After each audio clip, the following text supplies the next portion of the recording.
Hello friends, welcome to the channel. अभी आप देख रहे होंगे कि सामने एक एसटी यार्ड नज़र आ रहा है।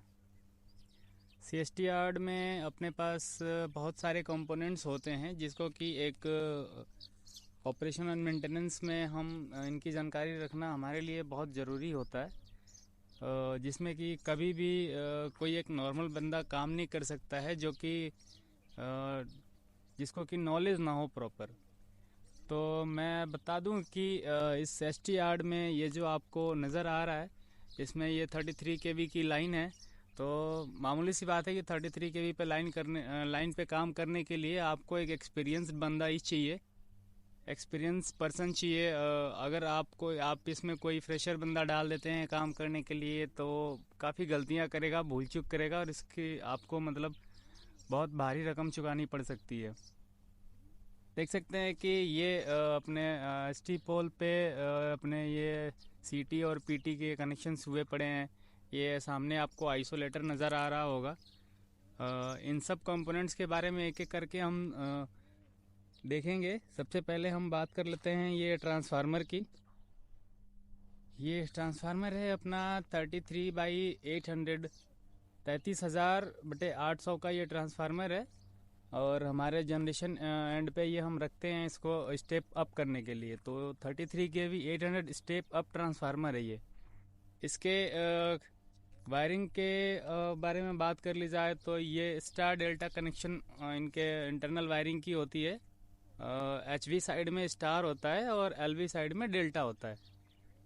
एच वी साइड में स्टार होने का मतलब हो गया कि अपने एच वी साइड में एक न्यूट्रल पॉइंट निकलेगा। न्यूट्रल पॉइंट हमारा आप सामने ही दिख रहा होगा, आपको देख सकते हैं, ये हमारा न्यूट्रल पॉइंट है। तो न्यूट्रल पॉइंट हम इसके जो एच वी साइड के होते हैं इनको ग्राउंड कर देते हैं और एल वी साइड में हमारा डेल्टा होता है। तो हमारे पास कोई न्यूट्रल पॉइंट नहीं होता है, तो वो डायरेक्ट जाके हमारे 3 फेज़ इन्वर्टर से कनेक्ट हो जाते हैं। वो फेस टू फेस वोल्टेज हमारे एल वी साइड में 800 वोल्टेज का होता है और एच वी साइड में 33 के वी का होता है। अगर आपको थोड़ी बहुत नॉलेज होगी तो इस ट्रांसफार्मर का वेक्टर ग्रुप मैं बता दूं, उससे भी ट्रांसफार्मर की हम आधी जानकारी का पता कर सकते हैं। ये ट्रांसफार्मर का वेक्टर ग्रुप है YND11। YND11 का मतलब होता है कि हमारा प्राइमरी साइड स्टार हो गया, जो कि Y डिनोट करता है, और N करता है कि प्राइमरी साइड में ही हमारा न्यूट्रल निकला है। तो YN का मतलब होता है स्टार है और न्यूट्रल है। तो ये हमारा एच वी साइड का हो गया।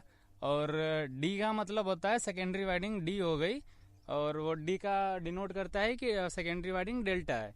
अभी हम बात करें 11 की, तो 11 हमारा फेज डिफरेंस हमारा शो करता है।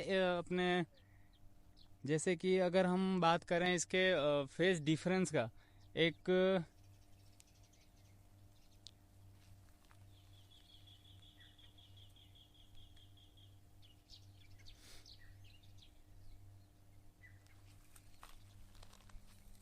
अभी देख सकते हैं आप इधर केबल नज़र आ रही होगी आपको।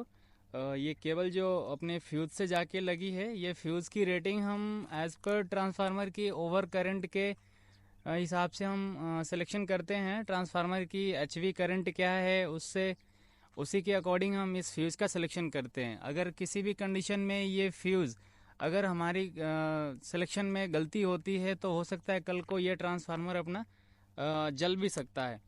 अगर ट्रांसफार्मर की अपनी रेटिंग हो गई है 6 एम्पियर है एच वी साइड में, तो ये हम मैक्सिमम 7 एम्पियर या 10 एम्पियर यूज़ करते हैं। इसकी भी एक स्टैंडर्ड सिलेक्शन की प्रोसीजर होती है, तो उसको आप फॉलो करना पड़ता है। जैसे कि अगर ट्रांसफार्मर अगर किसी भी कंडीशन में ओवर करंट ड्रॉ कर रहा है अपने ग्रिड से, तो ओवर करंट ड्रॉ करने के टाइम पे यही फ्यूज़ ब्लोन होती हैं जो कि ट्रांसफार्मर को प्रोटेक्ट करती हैं डैमेज होने से। तो गाइज़ अभी बस आज के लिए इतना ही। बाकी ट्रांसफार्मर की जितनी भी जानकारी होगी मैं आपको एक और नेक्स्ट वीडियो बना के उसमें सारे डिटेल्स ट्रांसफार्मर के मैं आपको दे दूंगा। बाकी जो भी इस एस टी यार्ड में एक अपने कंपोनेंट्स लगे हैं उन सबको एक एक करके हम देखेंगे।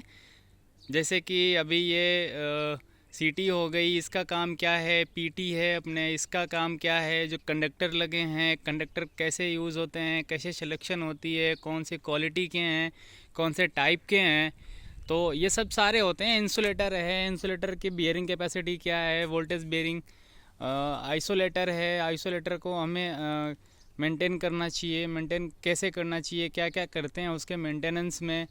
अभी ये सारी चीज़ें हम आगे की वीडियो में जानेंगे। बाकी आज के लिए बस इतना ही। बहुत बहुत धन्यवाद आपका वीडियो के लास्ट तक बने रहने के लिए। शुक्रिया।